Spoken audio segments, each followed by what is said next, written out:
dans cette vidéo, nous allons placer les poutres de la pergola, qui sont esthétiques et des poutres non porteuses, mais qui vont permettre d'avoir une belle esthétique de la terrasse. Mais pour cela, avant, nous allons monter les murs d'acroterre. Nous avons besoin de monter les murs d'acroterre, d'accord, à un certain niveau. Donc, pour faire les murs d'acroterre, nous allons nous placer éventuellement plutôt dans la dalle UN2, que voici. Mais dans la vue du N2, quand je regarde mes pieds, je ne vois pas ce qui est trop dessous, donc je vais afficher par transparence, je vais mettre en fond de plan le niveau N1 que j'ai déjà réalisé, qui me permettra de mieux me repérer. Donc ici, le niveau en fond de plan, je mets le N1, que je vais voir apparaître. D'accord? Il est en filigrane, un peu plus léger, en gris clair.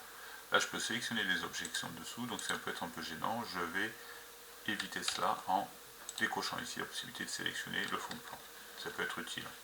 Ici la dalle aussi, elle va m'embêter, je ne vais pas vouloir la sélectionner, moi je vais faire les murs qui font le tour, donc là je vais désélectionner cette zone.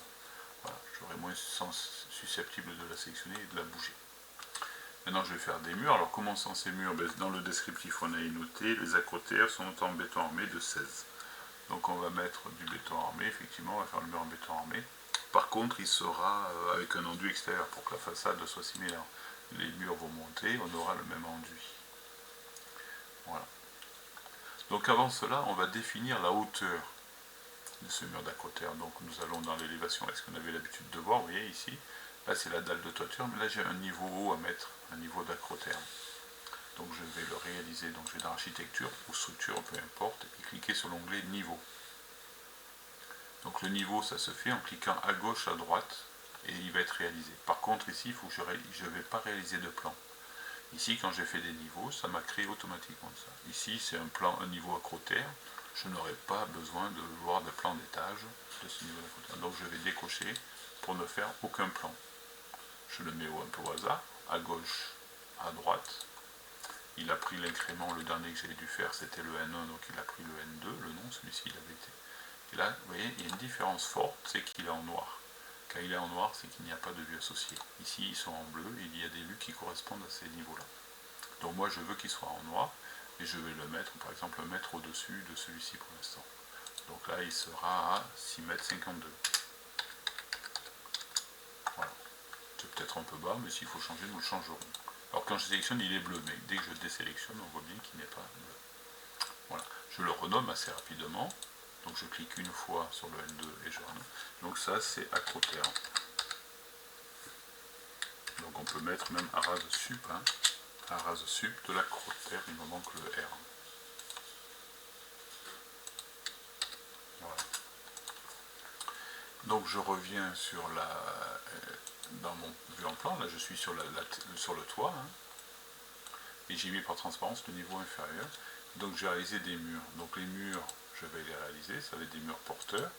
Par contre, je vais m'appuyer par exemple sur celui-ci, la couche d'enduit, ça sera le même enduit. Par contre, à l'intérieur, ça sera du béton. Donc je vais modifier le type, dupliquer, d'accord. L'enduit, ce sera bien un voile BA de 16, plus enduit. J'enlève le 2, c'est un incrément automatique que fait Revit. J'ai changé le nom, je modifie la structure. Là, ici, je vais supprimer le côté intérieur, je ne mets pas d'enduit, je supprime. Et ici, ce ne sont pas des BBM creux, mais du voile du béton coulé sur place pour une épaisseur de 16. Voilà, là je vais pouvoir le poser et faire le tour. Alors je vais le poser avec la contrainte que je viens de me donner, AS acroterre, arras sup de l'acroterre. Il est en hauteur, donc là il faut bien vérifier, hauteur, acroterre, et je vais côté, j'ai cliqué sur le mur extérieur, là je vois le bord extérieur du mur, donc là je vais le faire et je vais faire le tour. Voilà, donc je clique ici, si je ne suis pas du bon côté j'ai la barre d'espace, donc si je suis de ce côté là ça va bien, et je fais le tour en suivant scrupuleusement et en cliquant bien sur les points qui sont donnés. Voilà, donc il faut bien le faire proprement. La visibilité n'est pas top, donc on travaille une visibilité qui n'est pas très bonne. Voilà, donc ici j'ai mis les épaisseurs de trait pour voir le mur que je viens de réaliser, c'est celui-ci, vous voyez. Et je ne vois pas de décalage. Si c'était faux, imaginons que je me le déplace, vous voyez, je vois ici qu'il y a un décalage. Et donc là, mon trait que je viens de créer, il n'est pas pile poil sur le mur. Donc je fais le tour pour qu'il n'y ait pas d'erreur. Voilà. j'annule ma fonction déplacer qui me permettait de voir le truc. Voilà. Ok. On peut changer un peu l'échelle, on a un rendu un peu différent éventuellement, le trait est plus marqué, mais ça ne change pas, il faut bien faire attention au décroché. Voilà. Et donc là on a créé, on va regarder en 3D, on a monté nos acrotères parfaitement. D'accord? Ils sont à l'aplomb, il y a... Ah ouais, je me suis trompé ou pas? J'arrive pas à savoir si je me suis trompé. Peut-être, hein. Là, je me demande si je ne me suis pas trompé. Donc c'était à ce niveau-là. Est-ce qu'il n'y a pas un décalage? Donc je vais le prendre, je le déplace. Non, hein, c'était bien ça, ça avait l'air bon, j'étais bien sur le trait. Voilà. Alors après je peux enlever les épaisseurs de trait et zoomer énormément. Parce qu'un petit décroché pour faire le truc. Donc là, est-ce que en zoomant, je vois un petit décroché? Non. Donc c'est bon, c'est un effet visuel de la 3D. La 3D n'a pas trop d'importance pour moi. Mais voilà, donc nous avons fait les acrotères. Alors revenons sur la vue 3D. Ici ces murs-là, que vous voyez, je les sélectionne tous. On les a fait aller jusqu'à, c'est marqué ici, jusqu'au niveau N2, dalle toiture. Et ben en fait ils vont plus haut, ils vont jusqu'à la rase supérieure de l'acrotère. Voilà. Et ainsi je vais pouvoir, bon il y a des petits défauts là, mais bon c'est visuel, c'est pas bien grave. Je vais pouvoir mettre maintenant les poutres devant. Donc je vais venir sur le plan de toiture, ici je pourrais les mettre ici effectivement, pourquoi pas. Oui, on pourra les mettre ici. Alors on ne sera pas au niveau du toit, on sera un peu plus haut, hein. On va les mettre, donc on n'est pas tout en haut, on n'est pas au niveau de l'acrotère, on est peut-être à mi-hauteur, donc on pourra être à 50 cm au-dessus si vous voulez. Ça peut être pas mal, voire un peu plus. Je ne sais pas si ça se voit sur la vue de l'architecte. Voilà, je viens de trouver la coupe d'architecte. Effectivement, la poutre, elle est un peu au-delà de la moitié. Hein. Donc peut-être, il reste peut-être 20 cm. Bon voilà, c'était un appel impromptu. Donc reprenons le fil. Nous étions en train de parler de la hauteur, du niveau des poutres. Et donc on est un peu au-dessus de la moitié, hein, d'accord? Donc on va peut-être, par rapport à la dalle, on est bien à 60 cm, 70 cm. On va se placer comme ça, 70 cm au-dessus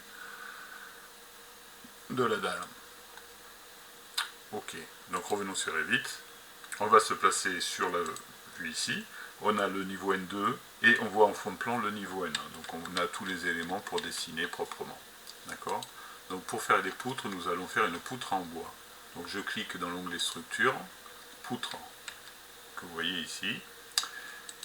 Et je regarde dans le menu si des poutres en bois sont proposées. Donc on a des IPN, des UPN et des poutres en béton, donc ce n'est pas le cas. Il va falloir charger la famille. Donc je peux ici, dans placer un poutre, charger directement la famille d'une poutre. Sinon classiquement le menu c'est faire insérer, charger la famille ici. Et on va aller. Donc on se retrouve, vous devez, alors moi j'ai des automatismes un petit peu sur mon PC. Ici vous trouvez dans la métrique librairie en France. Voilà. Et ici, les éléments structurels sont tous ici, en structure. D'accord? Voilà, il y a des murs, mais là, ici, les éléments structurels, ce sont des coupleurs d'armature, des fermes, des charpentes, des fondations, des liaisons, des murs soutènement, ossature, poteaux, raidisseurs. Voilà. Donc là, on n'a pas poutre, mais les poutres, c'est ce que l'on classe dans la catégorie ossature. Revit appelle ça des ossatures. Il y a la poutre bois et la poutre bois de construction de dimension courante. Donc il y a sûrement des dimensions préchargées, je fais ouvrir, et il me demande si je prends ça. Alors vous voyez, ce n'est pas des valeurs rondes, c'est peut-être du standard en bois, j'ai pas l'habitude, peu importe, on va tous les sélectionner, ça nous permettra.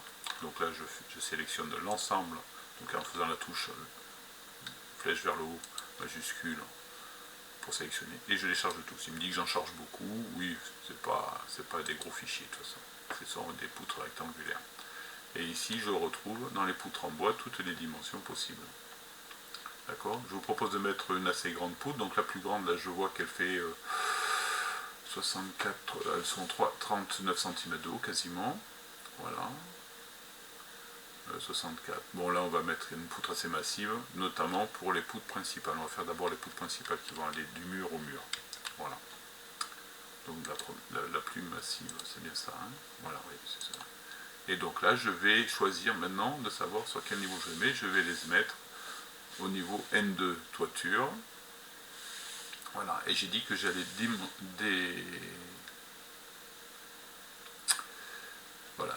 décaler. Alors je cherche. On va d'abord cliquer pour voir ce que ça donne. D'accord. Donc ici, pour faire une poutre, j'ai cliqué sur celle-ci. Je mets les paramètres par défaut. Donc là, ici, c'est le niveau N2 toiture, puisque je suis sur le plan N2 toiture, dalle toiture. Voilà. Et je vais le poser. Donc je me mets à l'axe du mur. Hop, vous voyez, j'ai un peu décalé, c'est pas bien grave. Ici. Et là, je la vois pas. Assez classique, je dessine et je ne vois pas ce qui est dessiné. Je fais échappe, effectivement, elle n'apparaît pas. Allons regarder la vue 3D pour voir si nous la voyons. Vous voyez, elle est ici. Comment se fait-il qu'elle est à ce niveau-là? Effectivement, là, comme je suis sur la vue du N2, je vois la dalle du N2 et je vois la dalle du N1, mais je ne vois pas des choses à mi-hauteur. Donc elle est pas mal, hein. Elle est pas mal. Elle est un peu basse, mais je ne la vois pas quand je dessine. C'est bien gênant. Non, on va la laisser comme ça. Donc ici, on va voir si j'arrive mieux à le faire après. On va avoir le niveau de décalage. Donc ça, c'est quoi? C'est de départ. Donc on a hélique ici. Donc si par exemple je mets 0, on avait dit qu'on la montait de 70 cm, donc je mets 0,7, vous voyez, la poutre, au départ, elle est à plus 0,70. Et puis si je mets encore 0,70 ici, le niveau d'arrivée est le même, donc elle sera horizontale. Est-ce que je vais la voir apparaître ici? Oui. Là,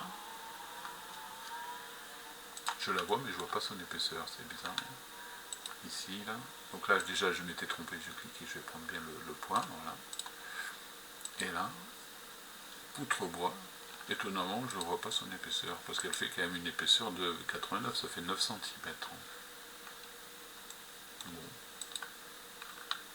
Bon, mais le rendu est quand même pas mal. C'est assez réaliste. J'ai pu voir qu'elle était au milieu, donc je vais continuer comme ceci. Je vais faire une poutre, la même, donc les mêmes dimensions. Donc je vais faire un décalage de départ et d'arrivée. Ben, je ne peux pas le faire là. J'ai pas de niveau de référence. Le niveau de référence c'est M2 d'altoiture. Je vais mettre là. Et ici. Extension. Extension c'est pour la longueur. Justification c'est un peu plus compliqué. Donc les décalages là. Bon, je vais refaire pareil. Je clique proprement de là à ici. Je verrai en 3D ce que ça donne. Je vais aller voir sur l'autre côté ici. De là à là. Regardons en vue 3D si elles y sont. C'est bien. Elles sont toutes les deux encore une fois pas à la bonne hauteur, on va les monter. Le niveau de départ, vous voyez ici, le décalage, je ne l'avais pas dans le menu initial. Donc je mets 0,7. Voilà. Alors si je fais appliquer, on voit que ça fait, voilà. Et encore 0,7 pour être au même niveau que la poutre précédente. Là, elles sont toutes les trois horizontales. Et après, je vais pouvoir mettre des poutres perpendiculaires. Voilà. Voilà, donc on a réalisé les trois poutres. Ça me gêne quand même de ne pas pouvoir voir l'épaisseur. Je dessine un peu à l'aveugle, ça ne me plaît pas. Donc il faudrait qu'on ait la bonne vue pour bien travailler. Donc la question est comment voir les poutres qui sont au-dessus. Donc en fait, c'est quand je suis dehors sur la terrasse, je lève la tête et je vais voir les poutres à ce moment-là. Donc un plancher haut, ça s'appelle une vue plancher haut qui va pouvoir permettre de voir les poutres. Donc à ce moment-là, du plancher haut pour voir les poutres, ce sont des plans de structure ou de coffrage, comme vous voyez ici, qui permettent de voir en plancher haut. Ce sont des visions en plancher haut. Donc là, si je me mets sur la terrasse, je suis au N1 et je suis en plancher haut de N1. Et je vois que je ne le vois pas non plus, effectivement, parce que je suis au-delà. Donc il va falloir paramétrer la plage de la vue. Donc paramétrer la plage de la vue, c'est une possibilité qu'on a sur toutes les vues. On va le faire de plus en plus, vous allez voir. Ici, donc là, plage de la vue. Donc je fais échappe, il n'y a rien de sélectionné, plage de la vue, ici. Et on a un plan de coupe qui est à 1,50 m au niveau, alors je suis au N1, N1 plancher haut du N1, donc à 1,50 m au-dessus de la dalle du N1 à peu près. Et je vais voir jusqu'au N2, 0,3, 30 cm au-dessus. Et moi j'ai mis mes poutres 0,7. Donc là il faut que je mette une visibilité bien plus grande. Donc je vais faire OK, vous allez voir qu'il va me poser une difficulté. il ne veut pas. Ici, en fait, il y a le niveau haut, il est jusqu'à 1 mètre, et la profondeur, il faut que ça soit au moins aussi grand. D'accord? Voilà, la profondeur de la vue. Si je veux regarder jusqu'à 1 mètre, la profondeur de la vue sera au moins jusqu'à 1 mètre. Donc j'applique, et on voit que les poutres sont apparues. Voilà, sans difficulté. Voilà, donc les poutres principales n'ont pas bougé, hein, sont là. Et je vais travailler plutôt en vue plancher haut. C'est une vue dont vous n'avez pas encore bien l'habitude, mais qui permet de voir les murs et les dalles au-dessus. Voilà, ça c'est les murs du N1. Et ici, si je sélectionne la dalle en sélectionnant par face, c'est la dalle du N2 au-dessus. D'accord? On est donc sur les murs du dessous qui portent cette dalle.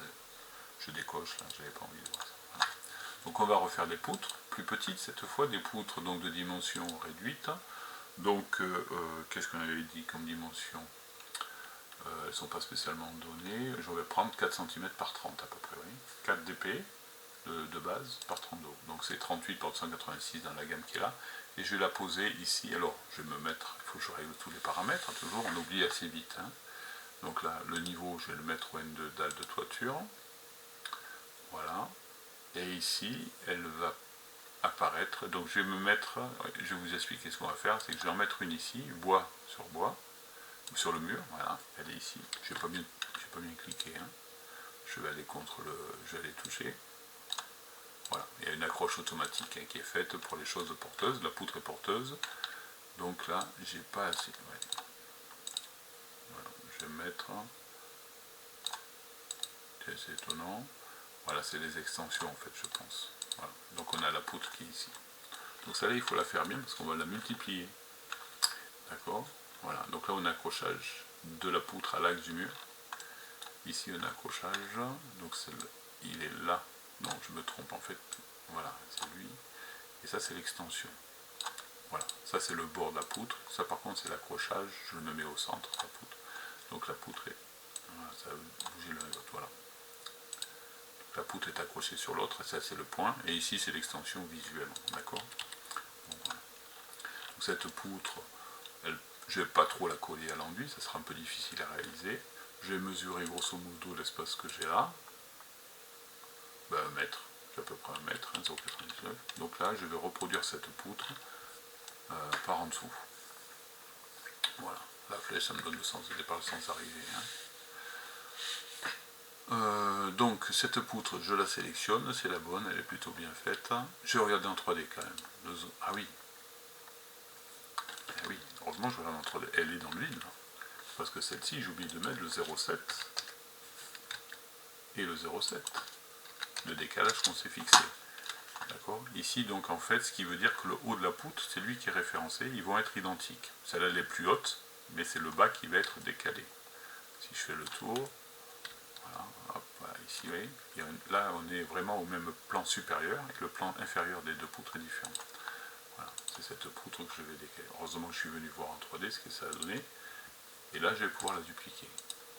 Donc, comment je fais pour la multiplier? Je vais utiliser la fonction réseau qui est ici, et je vais faire une multiplication linéaire, donc suivant un axe, un vecteur, on va dire, ce n'est pas circulaire. Je vais regrouper et associer, quand elles vont être créées, elles vont être toutes ensemble, c'est plus simple. Et je sais pas, là ça fait 11 mètres 45, donc je vais mettre une dizaine de poutres. Et je vais lui dire, on va partir de là, et là, je donne le vecteur déplacement vers le bas, et au clavier, j'ai donné la valeur, je vais mettre 1 mètre. Et il m'a créé une. Ah ben je vois qu'il y a un petit décalage là. Bon, on va voir ce que ça donne. Qui a été décalé, donc on a 10 poutres. Alors là c'est régulièrement réparti au milieu, ici on a plus d'espace. Pourquoi pas, hein. Ça permettra de faciliter ici l'accrochage.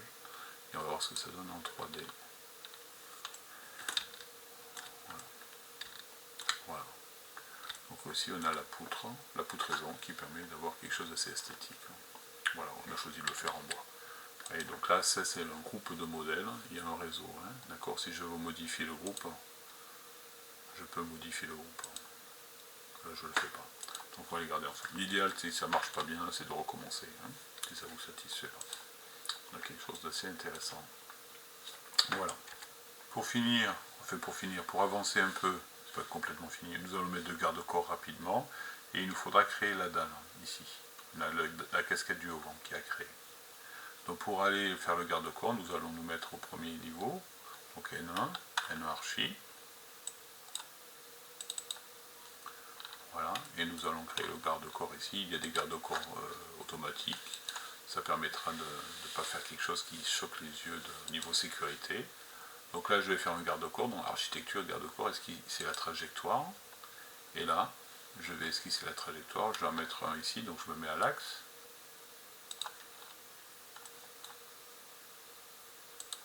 Et je valide. Je regarde ce que ça donne, c'est sûrement très joli. Ah, le garde-corps, il est un peu trop basique. Il y a peut-être la possibilité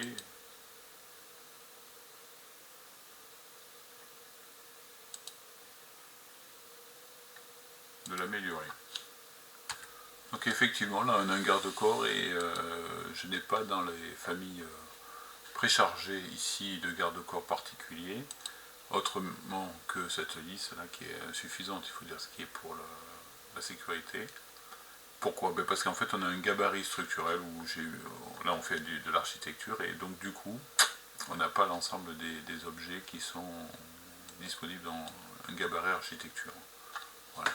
Donc on va mettre simplement le garde-corps, on va finir cette lisse, et puis si on pourra charger un nouveau garde-corps, je vous le donnerai à ce moment-là. Voilà.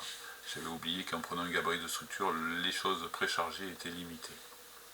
Voilà, donc revenons sur le N1, remettons un N1 archi, remettons le garde-corps pour les autres éléments. Hein. Donc j'esquisse ici le garde-corps, c'est pas très réaliste, mais bon, le principe il est là.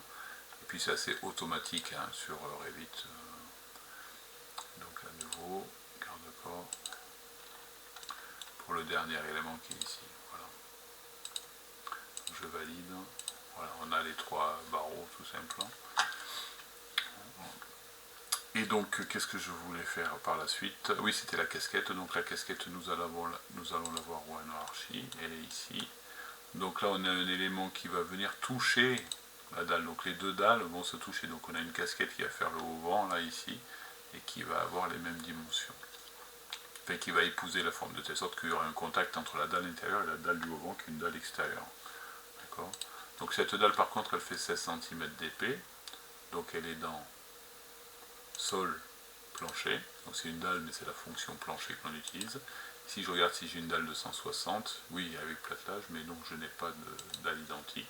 Donc je modifie le type, je duplique. Elle fera, je vais mettre 16, je vais rester en centimètres plutôt, dalle de 16. Et je modifie bien l'épaisseur. Il n'y a pas de finition. On pourra avoir, remarque, une petite finition. Ce serait une peinture, donc ça ne serait pas de 2 cm. Hein. Donc on va mettre une finition, allez, on va mettre 1 cm. Ce sera même une peinture, même 5 mm. Je vais mettre 5 mm. Et une dalle de béton de 16 dessus. Voilà. Ok. Maintenant, je vais la dessiner, ça c'est à peu près un rectangle. On va avoir cette forme-là. Voilà, vous voyez, je m'appuie sur le... Là, j'ai pris le coin. Ici, je vais avoir un contact entre la dalle qui est ici et ce trait-là. Voilà. Bon. Par contre, à l'extérieur, il me semble que la dalle, elle a une dimension différente que j'avais donnée dans le plan de coffrage. Je le regarde. C'était...